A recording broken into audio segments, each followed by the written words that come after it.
प्यारे बच्चों नमस्कार। विद्या भारती मैथ्स के यूट्यूब चैनल पर आप सभी का स्वागत है। आज के इस वीडियो में हम क्लास 10th साइंस विषय के 30 महत्वपूर्ण ऑब्जेक्टिव प्रश्नों को डिस्कस करेंगे और आज का यह 30 महत्वपूर्ण प्रश्नों का पार्ट नंबर 7 है। तो चलिए बिना किसी देरी के आज के इस वीडियो को शुरू करते हैं। आपसे रिक्वेस्ट है कि इस वीडियो को पूरा देखिए ताकि इस वीडियो में जो हम प्रश्न डिस्कस करेंगे वो परीक्षा में 100% आने वाले महत्वपूर्ण प्रश्न है। वीडियो पसंद आए तो वीडियो को लाइक करें, शेयर करें। चलिए पहले प्रश्न की ओर बढ़ते हैं। पहला प्रश्न आपके सामने है, पानी से भरी बाल्टी की गहराई कम दिखती है, इसका कारण क्या है? बताइए। पानी से भरी बाल्टी की गहराई कम दिखाई देने का कारण पूछा है। पहला विकल्प है प्रकाश का अपवर्तन, बी है प्रकाश का परावर्तन, सी है पूर्ण आंतरिक परावर्तन, डी है प्रकीर्णन। तो पानी से भरी बाल्टी की गहराई कम दिखाई देने का जो कारण है वह कारण प्रकाश का अपवर्तन है। पहले प्रश्न का सही आंसर ऑप्शन नंबर ए रहेगा। प्रश्न संख्या 2 देखेंगे। प्रश्न संख्या 2 में पूछा है CNG compact natural gas, Hindi में इसको कहते हैं संपीड़ित प्राकृतिक गैस, का मुख्य घटक क्या है? पहला विकल्प है ब्यूटेन, मीथेन, अल्कोहल या इथेन। तो बताइए सीएनजी संपीड़ित प्राकृतिक गैस का जो मुख्य घटक है वो मीथेन है। सीएनजी का मुख्य घटक क्या याद रखना है? मीथेन है। और मीथेन का सूत्र एग्जाम में पूछा जाता है, ये आपको CH4, यह मीथेन का सूत्र है। आगे बढ़ेंगे प्रश्न संख्या 3 की ओर। प्रश्न संख्या 3 दिया है, सूर्य से जो प्रकाश ऊर्जा विकसित होती है उस ऊर्जा का स्रोत क्या है? सूर्य से जो प्रकाश ऊर्जा विकसित होती है उस ऊर्जा का स्रोत पूछा है। हाइड्रोजन नाभिक का विखंडन, बी है हीलियम नाभिक का विखंडन, सी है हाइड्रोजन नाभिकों का संलयन, डी है हीलियम नाभिकों का संलयन। तो सूर्य से जो प्रकाश ऊर्जा विकसित होती है उस ऊर्जा का जो स्रोत है वह हीलियम नाभिकों का संलयन है। विकल्प डी जो रहेगा इस प्रश्न का बिल्कुल सही आंसर रहेगा।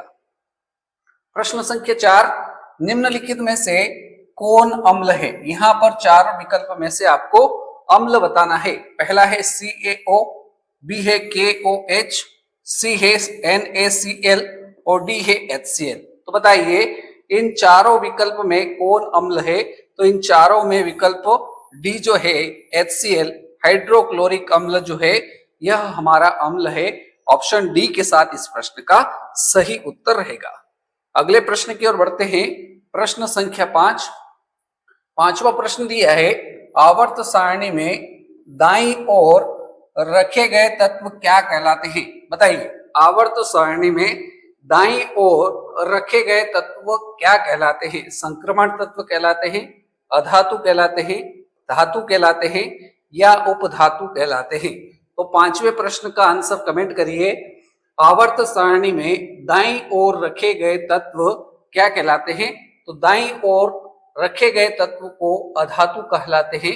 ऑप्शन बी अधातु हमारा सही आंसर रहेगा। प्रश्न संख्या 6, जब प्रकाश की किरण हवा से कांच में प्रवेश करती है, जब प्रकाश की किरण हवा से कांच में प्रवेश करती है तो किसकी ओर मुड़ जाती है? बताइए जब प्रकाश की किरण हवा से कांच में प्रवेश करती है तो प्यारे बच्चों यह अभिलंब के निकट मुड़ जाती है। ऑप्शन बी हमारा सही उत्तर रहेगा। क्लियर? चलिए प्रश्न संख्या 7 देखिए। प्रश्न में पूछा है किस दर्पण का दृष्टि क्षेत्र, किस दर्पण का दृष्टि क्षेत्र बहुत बड़ा होता है? बताइए कौन सा ऐसा दर्पण है जिसका दृष्टि क्षेत्र बहुत बड़ा होता है? अवतल दर्पण का, उत्तल दर्पण का, समतल दर्पण का या इनमें से कोई नहीं? तो इसका सही उत्तर क्या रहेगा? तो प्यारे बच्चों जो दर्पण उत्तल दर्पण होता है इसका दृष्टि क्षेत्र बहुत बड़ा होता है। विकल्प बी उत्तल दर्पण हमारा एकदम सही आंसर हो जाएगा। क्लियर? चलिए अगला प्रश्न देखते हैं। प्रश्न संख्या 8। प्रश्न 8 में पूछा है पौधे में जनन अंग कहाँ पाए जाते हैं? बताइए, पौधे में जनन अंग कहाँ पाए जाते हैं? तने में पाए जाते हैं, बी है जड़ में पाए जाते हैं, सी है पुष्प में पाए जाते हैं, डी है फल में पाए जाते हैं। तो बताइए 8वें प्रश्न का सही आंसर क्या रहने वाला है? तो पौधे में जनन अंग कहाँ पाए जाते हैं? तो आपको याद रखना है पौधे में जनन अंग पुष्प में पाए जाते हैं। विकल्प सी यहाँ पर 8वें प्रश्न का एकदम सही उत्तर रहने वाला है। अब आगे बढ़ते हैं प्रश्न संख्या 9 की ओर। प्रश्न में पूछा है आधुनिक आवर्त सारणी में समूहों की संख्या, आधुनिक आवर्त सारणी में समूहों की जो संख्या है वो कितनी है? 7 है, 8 है, 9 है या फिर 18 है? तो बताइए 90 प्रश्न का सही आंसर क्या रहेगा? तो प्यारे बच्चों, आधुनिक आवर्त सारणी जो है इसमें समूहों की संख्या आपको याद रखना है। समूहों की संख्या कितनी है? तो 18 हमारा ऑप्शन डी जो रहेगा वो बिल्कुल राइट आंसर रहेगा। क्लियर? चलिए आगे बढ़ेंगे। प्रश्न संख्या 10 देखिए, तंत्रिका तंत्र की संरचनात्मक एवं क्रियात्मक इकाई को क्या कहते हैं? बताइए, तंत्रिका तंत्र की संरचनात्मक एवं क्रियात्मक इकाई को क्या कहते हैं? तो तंत्रिका तंत्र की संरचनात्मक एवं क्रियात्मक इकाई को न्यूरॉन कहते हैं। विकल्प सी न्यूरॉन हमारा सही आंसर रहने वाला है। प्रश्न 11 देखिए, प्रश्न में पूछा है निम्न में कौन उत्सर्जी अंग है? यहाँ पर आपको चारों विकल्प में से उत्सर्जी अंग कौन है बताना है। पहला है वक्र, बी है अग्नाशय, सी है आंख और डी है इनमें से कोई नहीं। तो इस प्रश्न का राइट आंसर क्या होगा? तो निम्न में कौन उत्सर्जी अंग है? तो यहाँ पर उत्सर्जी अंग जो है वक्र हो जाएगा। विकल्प ए के साथ हमारा सही उत्तर रहेगा। आगे बढ़ेंगे प्रश्न संख्या 12 की ओर। प्रश्न में पूछा है समतल दर्पण द्वारा बना प्रतिबिंब कैसा होता है? बताइए, समतल दर्पण के द्वारा जो बनने वाला प्रतिबिंब होता है वो कैसा होता है? काल्पनिक होता है, वास्तविक होता है, उपरोक्त दोनों या इनमें से कोई नहीं? तो इस प्रश्न का सही आंसर क्या रहेगा देखते हैं। समतल दर्पण द्वारा बनने वाला जो प्रतिबिंब होता है प्यारे बच्चों वह प्रतिबिंब काल्पनिक होता है। समतल दर्पण के द्वारा बनने वाला प्रतिबिंब कैसा होता है? काल्पनिक होता है। ऑप्शन ए हमारा बिल्कुल सही आंसर रहने वाला है।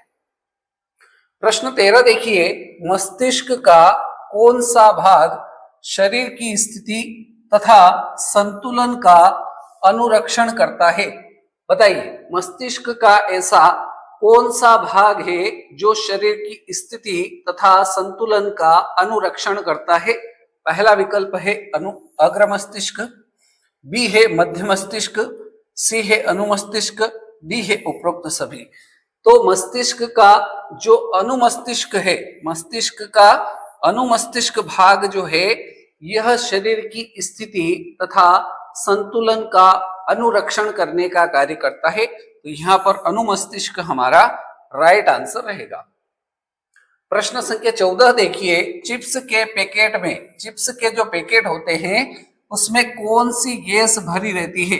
चिप्स के पैकेट में बताइए कौन सी गैस भरी रहती है? पहला विकल्प है अमोनिया, बी है नाइट्रोजन, सी है ऑक्सीजन, डी है हाइड्रोजन। तो प्यारे बच्चों इस प्रश्न का सही उत्तर क्या रहेगा? चिप्स के पैकेट में जो गैस भरी रहती है वो गैस नाइट्रोजन गैस होती है। चिप्स के पैकेट में जो गैस भरी होती है वो गैस कौन सी गैस होती है? नाइट्रोजन गैस होती है। N2 इसका प्रतीक होता है। राइट, चलिए अगले प्रश्न की ओर बढ़ेंगे। प्रश्न संख्या 15 काफी इंपॉर्टेंट प्रश्न है। संगमरमर का रासायनिक सूत्र पूछा है। संगमरमर का रासायनिक सूत्र क्या होता है? पहला विकल्प है NaCl, बी है CaOCl2, सी है CaO और डी विकल्प दिया है CaCO3। तो बताइए संगमरमर का रासायनिक सूत्र क्या होता है? तो हमारा सही जवाब जो होगा संगमरमर का रासायनिक सूत्र CaCO3 जिसको कैल्शियम कार्बोनेट भी कहा जाता है। विकल्प डी के साथ हमारा सही उत्तर रहने वाला है। आगे बढ़ेंगे, प्रश्न संख्या 16 देखेंगे। हरे पौधों में भोजन बनाने की प्रक्रिया को क्या कहते हैं? हरे पौधों में जो भोजन बनाने की प्रक्रिया होती है वो हम सभी जानते हैं कि उस प्रक्रिया को प्रकाश संश्लेषण कहते हैं। क्या कहते हैं? प्रकाश संश्लेषण कहते हैं। हरे पौधों में भोजन बनाने की जो प्रक्रिया होती है प्यारे बच्चों, उसको प्रकाश संश्लेषण कहते हैं। विकल्प ए प्रकाश संश्लेषण हमारा राइट आंसर रहने वाला है। प्रश्न अगला देखिए, परिपथ की सुरक्षा के लिए किस युक्ति का प्रयोग होता है? बताइए, परिपथ की सुरक्षा के लिए किस युक्ति का प्रयोग होता है? याद रखिए, परिपथ की सुरक्षा के लिए जो युक्ति का प्रयोग होता है वो विद्युत फ्यूज का उपयोग होने वाला होता है। ऑप्शन नंबर ए हमारे इस प्रश्न का राइट आंसर रहेगा। आगे बढ़ेंगे, प्रश्न संख्या 18 देखिए। कौन कमरे के ताप पर द्रव होता है? कौन सी ऐसी धातु है जो कमरे के ताप पर द्रव अवस्था में पाई जाती है? पहला विकल्प है Hg, बी है Cl, सी है Na, डी है Mg। तो बताइए, इनमें से कौन सी ऐसी धातु है जो कमरे के ताप पर द्रव अवस्था में पाई जाती है? तो कमरे के ताप पर द्रव अवस्था में पाए जाने वाली धातु Hg अर्थात जो पारा है, यह एक ऐसी धातु है जो कमरे के ताप पर द्रव अवस्था में पाए जाने वाली धातु है। ऑप्शन नंबर ए Hg हमारा सही आंसर रहेगा। आगे बढ़ेंगे, प्रश्न संख्या 19 की ओर। पौधों में गैसों का आदान प्रदान, पौधों में गैसों का आदान प्रदान किससे होता है? जड़ से, रंध्र से, तने से या फिर टहनी से? तो बताइए, इस प्रश्न का सही आंसर क्या रहेगा? तो जो पौधों में गैसों का आदान प्रदान होता है प्यारे बच्चों, गैसों का आदान प्रदान जो होता है पौधों में वो रंध्र के द्वारा होता है। किससे होता है? रंध्र के द्वारा होता है। ऑप्शन बी रंध्र बिल्कुल सही जवाब रहेगा। प्रश्न संख्या 20 देखिए। प्रश्न संख्या 20 में आपसे पूछा है, फ्लोएम किसके लिए उत्तरदायी होता है? बताइए, फ्लोएम किसके लिए उत्तरदायी होता है? जल के परिवहन के लिए, भोजन के परिवहन के लिए, अम्ल का परिवहन के लिए या फिर ऑक्सीजन के परिवहन के लिए? तो इस प्रश्न का सही आंसर क्या रहने वाला है? तो फ्लोएम जो है प्यारे बच्चों, यह भोजन के परिवहन के लिए उत्तरदायी होता है। ऑप्शन बी जो रहेगा हमारे 20वें प्रश्न का सही उत्तर रहेगा। चलिए अगले प्रश्न की ओर बढ़ते हैं। प्रश्न संख्या 21। प्रश्न संख्या 21 में पूछा है, निम्न में से कौन विद्युत रोधी पदार्थ है? बताइए, इनमें से कौन ऐसा पदार्थ है जो विद्युत रोधी पदार्थ है? पहला विकल्प है लोहा, बी है सोना, सी है ग्रेफाइट, डी है कागज। तो बताइए, इन चारों विकल्प में से विद्युत रोधी पदार्थ कौन सा है? तो जो कागज है यह विद्युत रोधी पदार्थ है। विकल्प डी कागज हमारा सही आंसर रहेगा। प्रश्न अगला देखिए, 22 नंबर। किसे चाकू से काटा जा सकता है? किसे चाकू की सहायता से काटा जा सकता है? पहला विकल्प है लोहा, बी है चांदी, सी है लिथियम और सोडियम, डी है लेड। तो इनमें से कौन सी धातु को चाकू से काटा जा सकता है? तो जो लिथियम और सोडियम धातु है इसको चाकू से काटा जा सकता है। ऑप्शन नंबर सी 22वें प्रश्न का एकदम राइट आंसर रहेगा। अगले प्रश्न की ओर बढ़ते हैं। प्रश्न संख्या 23। परमाणु के नाभिक में क्या उपस्थित होते हैं? बताइए, परमाणु के नाभिक में क्या उपस्थित होते हैं? याद रखिए, परमाणु के नाभिक में प्रोटॉन और न्यूट्रॉन उपस्थित होते हैं। विकल्प ए जो रहेगा 23वें प्रश्न का एकदम राइट आंसर रहेगा। चलिए अगला प्रश्न है प्रश्न संख्या 24। निम्न में से कौन सबसे अधिक विद्युत ऋणात्मक तत्व है? यहाँ पर सबसे अधिक विद्युत ऋणात्मक तत्व पूछा है, तो चारों विकल्प में से सबसे अधिक विद्युत ऋणात्मक तत्व जो है वो फ्लोरीन है। ऑप्शन बी हमारा सही उत्तर रहेगा। क्लियर है? चलिए अगला प्रश्न देखिए, बहुत ही सिंपल प्रश्न है। मछलियां किस अंग से श्वसन करती है? तो हम सभी जानते हैं कि जो मछलियां है वो किस अंग से श्वसन करती है, फेफड़ों से करती है, ट्रेकिया से करती है, कोशिका झिल्ली से या फिर गिल्स से।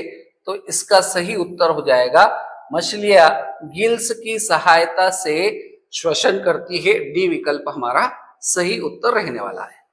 प्रश्न 26 नंबर देखेंगे। प्रश्न में पूछा है विद्युत बल्ब में कौन सी गैस भरी रहती है या कौन सी गैस भरी जाती है। पहला विकल्प है निष्क्रिय gas, oxygen gas, carbon dioxide gas या फिर इनमें से कोई नहीं। तो विद्युत बल्ब में आपको याद रखना है जो गैस भरी होती है या गैस भरी जाती है वो गैस कौन सी होती है। तो याद रखिए यह गैस निष्क्रिय गैस होती है। कौन सी गैस होती है विद्युत बल्ब में? निष्क्रिय गैस होती है। ऑप्शन नंबर ए हमारा सही जवाब रहेगा। लिटमस पत्र किससे प्राप्त होता है? प्रश्न नंबर 27 पूछा है लिटमस पत्र किससे प्राप्त होता है? जूट से होता है, शीशम से होता है, लाइकेन से होता है या फिर बरगद से होता है। तो बताइए लिटमस पत्र किससे प्राप्त होता है? तो लिटमस पत्र जो प्राप्त होता है यह लाइकेन से प्राप्त होता है। ऑप्शन नंबर सी के साथ इस प्रश्न का बिल्कुल राइट आंसर रहेगा। आगे बढ़ेंगे प्रश्न संख्या 28 की ओर। प्रश्न में पूछा है इथाइल अल्कोहल किस प्रकार के श्वसन में बनता है? बताइए इथाइल अल्कोहल किस प्रकार के श्वसन में बनता है? वायवीय श्वसन में, अवायवीय श्वसन में, दोनों में या इनमें से कोई नहीं। तो प्यारे बच्चों आपको याद रखना है कि जो इथाइल अल्कोहल होता है यह अवायवीय श्वसन में बनता है। इथाइल अल्कोहल अवायवीय श्वसन में बनता है। विकल्प बी यहाँ पर सही जवाब रहेगा। प्रश्न नंबर 29 दिया है कौन नीले लिटमस पत्र को लाल कर देता है? तो हम सभी जानते हैं कि अम्ल जो होते हैं यह नीले लिटमस पेपर को क्या कर देते हैं? लाल कर देते हैं। तो इस प्रश्न संख्या 29 का ऑप्शन ए सही आंसर रहने वाला है। और अब बारी है आज के इस वीडियो के अंतिम प्रश्न की, जो कि प्रश्न संख्या 30 है। प्रश्न संख्या 30 में पूछा है पित्त रस कहां से निकलता है? बताइए अंतिम प्रश्न है प्रश्न संख्या 30, पित्त रस कहां से निकलता है? पहला विकल्प है अग्नाशय से, यकृत से, छोटी आंत से या फिर इनमें से कोई नहीं। तो इसका सही आंसर क्या रहेगा? याद रखिए जो पित्त रस है यह कहां से निकलता है? तो यह यकृत से निकलता है। पित्त रस कहां से निकलता है? तो प्यारे बच्चों पित्त रस यकृत से निकलता है। ऑप्शन बी अंतिम प्रश्न संख्या 30 का सही जवाब रहेगा। तो इस प्रकार से इस वीडियो में हमने टोटल 30 महत्वपूर्ण ऑब्जेक्टिव प्रश्नों को डिस्कस किया और आज का यह 30 महत्वपूर्ण प्रश्नों का हमारा जो भाग नंबर था यह भाग नंबर 7 था।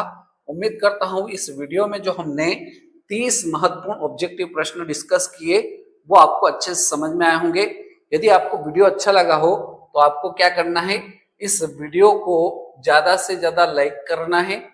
अपने जितने भी साथी है उन सभी साथियों तक इस वीडियो को शेयर करना है ताकि वो भी अच्छी और शानदार तरीके से तैयारी कर सके। और यदि आप इसी प्रकार के वीडियो देखना चाहते हैं तो हमारे इस चैनल को सब्सक्राइब करके बेल आइकॉन जो है उसको ऑल पर सिलेक्ट कर लीजिए ताकि आने वाले टाइम में जो भी वीडियो आएंगे उसका नोटिफिकेशन मिल सके। तो आज के इस वीडियो को यहीं तक रखते हैं। आपने इस वीडियो को पूरा अंत तक देखा उसके लिए बहुत बहुत धन्यवाद। अगले वीडियो में मिलते हैं ऐसे नए शानदार प्रश्नों के साथ। तब तक के लिए जय हिंद, जय भारत, धन्यवाद।